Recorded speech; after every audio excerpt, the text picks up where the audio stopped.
پویا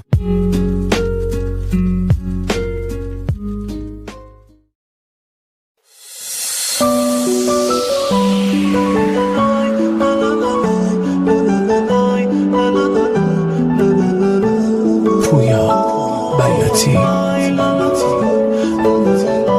تنظیم فریبرز خاتمی.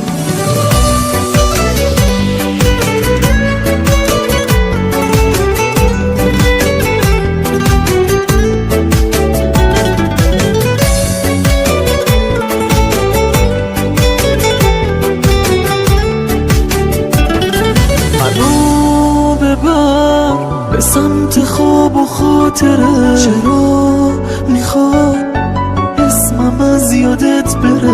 منو بکش ولی نگو باید برم، آخه چرا؟ کی گفته من مقصرم؟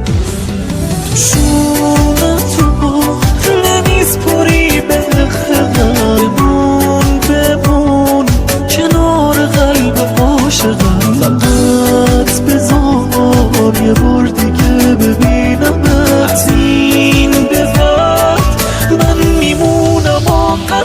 ببخش اگر تو رو گرفتم از خودم، ببخش اگر مزاحم دلت شدم، اگه یه ریز از این علاقه غم زدم.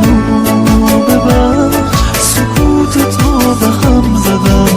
لای لا لا لای لا لا لای لا لا لا لای لا لا لا لا لا لا لا لای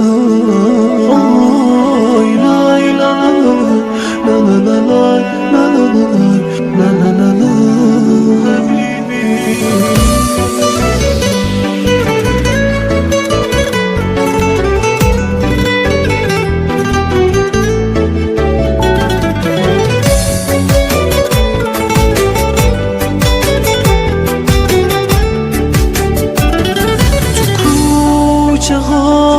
نمیشه بی تو پرس زد، نشونی تو نمیده هیچ کسی به من. کجا برم چرا نمیرسم به تو؟